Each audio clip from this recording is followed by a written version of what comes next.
कंगना रनौत, बॉलिवूड अभिनेत्री आणि भाजप खासदार. कंगना नेहमीच वादात, कधी मुंबईला पीओके म्हणणार तर कधी आपलं अपुरं ज्ञान पाजळवून बालिश वक्तव्य करून स्वतःच ट्रोलिंग करून घेणार. आता कंगना पुन्हा वादत सापडल्यात. यावेळी कंगना यांनी मोठा पंगा घेतलाय. ज्या जेन झीनं मोदी सरकारला पळता भुई थोडी केली, 12 वर्षात पहिला राजीनामा द्यायला भाग पाडलं, त्या जेन झी बद्दल कंगना बरळल्या आहेत. त्यामुळे आता जेन झी कडूनही त्यांचा खरपूस समाचार घेतला जातोय. विरोधकांनीही कोणती कसर सोडली नाहीये. यावरून सोशल मीडिया पुरता पेटून उठलाय. पुन्हा एकदा कंगनाची कशी झाली फजिती पाहूयात या व्हिडिओतून.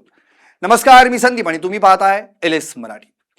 भाजप खासदार आणि बॉलिवूड अभिनेत्री कंगना रनौत हिनं सोशल मीडियावर जेन झी आणि विद्यार्थी आंदोलकांवर केलेल्या अत्यंत आक्षेपार्ह आणि जनरेशन गटार अशा वक्तव्यामुळे वाद पेटलाय.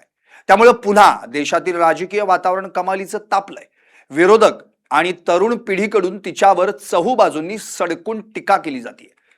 दिल्लीतील जंतर मंतर इथं झालेल्या नीट पेपर फुटी विरोधातील आंदोलनाच्या पार्श्वभूमीवर कंगनानं या नव्या पिढीच्या संगोपनावर, शिक्षणावर आणि चारित्र्यावर गंभीर प्रश्न उपस्थित केलेत. या विधानानंतर काँग्रेस, AIM यांसारख्या प्रमुख विरोधी पक्षांनी कंगनावर तुफान हल्ला चढवला.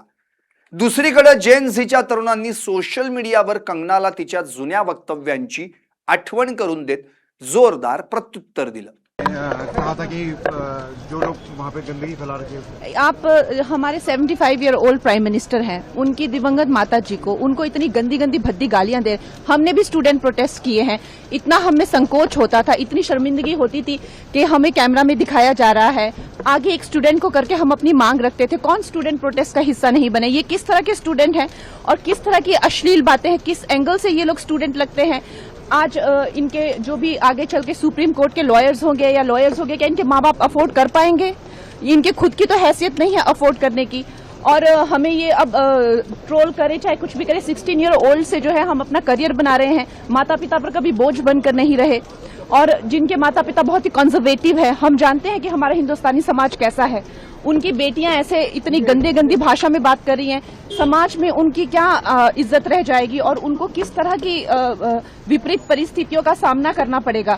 क्या ये सोचते हैं क्या हम लोग as a society? This is not acceptable to us in any way. Thank you. Kangana Ranaut हिनं तिच्या इंस्टाग्राम स्टोरीवर एकामागून एक असे अनेक वादग्रस्त पोस्ट शेअर करत दिल्लीतील जंतर मंतर येथील विद्यार्थी आंदोलनातील रील्स आणि व्हिडिओंचा उल्लेख केला. तिनं लिहिलं की तिच्या संपूर्ण आयुष्यात तिनं एकाच ठिकाणी इतका कुरूपपणा आणि घाण कधीही पाहिलेली नाही. जेन झीच्या आंदोलनाचे हे रील्स अतिशय किळसवाणे आणि उलट्या आणणारे आहेत अशा शब्दात तिनं जेन झीचा अपमान केला.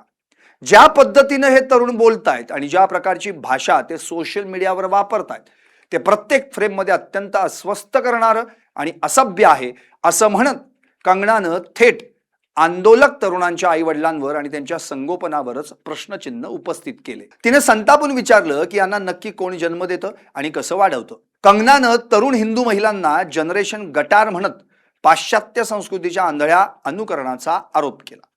तिनं या पिढीवर गैरवर्तन, व्यसनाधीनता आणि जबाबदारी नसलेलं स्वातंत्र्य उपभोगल्याचा ठपका ठेवत त्या गटार छाप मानसिकतेच्या असल्याचं विधान केलं. या विधानानंतर राजकीय वर्तुळात तीव्र प्रतिक्रिया उमटल्या.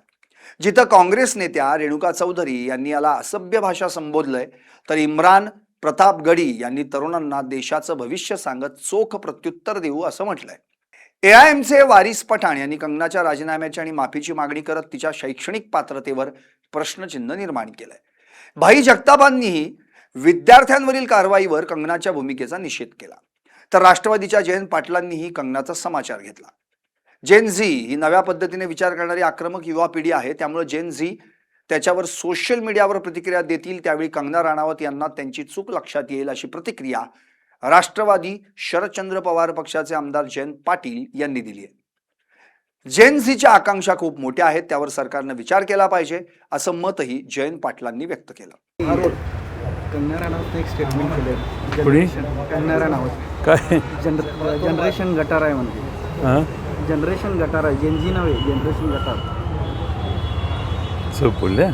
अरे बापरे. नाही, जैनजी ही नव्या पद्धतीने विचार करणारी, काहीशी आक्रमक अशी नवी युवा पिढी आहे आणि त्यांचे ॲस्पिरेशन्स फार मोठे आहेत. त्यासाठी सरकारने आणि सगळ्यांनीच अधिक जास्त काम केलं पाहिजे. जबाबदार आहेत. भाजपचे एक विचारधारा त्याच्यात समोर येते. करणाऱ्यांना आता असं आहे की त्याच्याबद्दल जैनजीच प्रतिक्रिया देत असतील आत्तापासून. त्या प्रतिक्रिया ज्या सोशल मीडियात बघितल्या तर मला वाटतं की ते त्यांनाही लक्षात येईल आपण काय चूक केली. आंदोलनाचं नेतृत्व करणाऱ्या कॉक्रोच जनता पार्टीचे सौरभ दास यांनी 36 दिवस शांततापूर्ण लढा देणाऱ्या आणि शिक्षण मंत्र्यांचा राजीनामा घेणाऱ्या तरुण पिढीचं कौतुक केलं. सोशल मीडियावर जेन झीनं कंगनाच्या जुन्या वादग्रस्त विधानांचे स्क्रीनशॉट शेअर करत तिला सत्ताधाऱ्यांच्या इशाऱ्यावर काम करणारी दांभिक म्हटलंय. देखिए, कंगना रनौत जी को अब उनके पार्टी वाले ही ज्यादा नहीं पूछते हैं, ज्यादा सीरियसली नहीं लेते हैं उनको, तो हम लोग भी क्यों सीरियसली ले. मुझे नहीं लगता जेन जी में या जेन अल्फा में या कोई भी यंगर जनरेशन में उनको सीरियसली कोई लेता है या उनकी बात सुनता है. वो पॉलिटिशियन है, नेता बन गई है. उनके तो कुछ वीडियोस भी थे जहां पे वो हिमाचल में जब अपने सीट में उन्होंने विजिट किया था तो उन्होंने बोला था कि मैंने सोचा था कि थोड़ा बहुत ही काम करना पड़ेगा, यहाँ पे तो इतना ज्यादा काम करना पड़ता है एमपी बन के.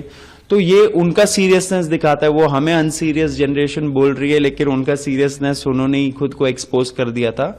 इस पे ज्यादा मैं कुछ बोलूंगा नहीं. शब्दावली सही नहीं है, शब्दावली संभाल लेना चाहिए. नेताओं को अपने पद का गरिमा भी बना के रखना चाहिए.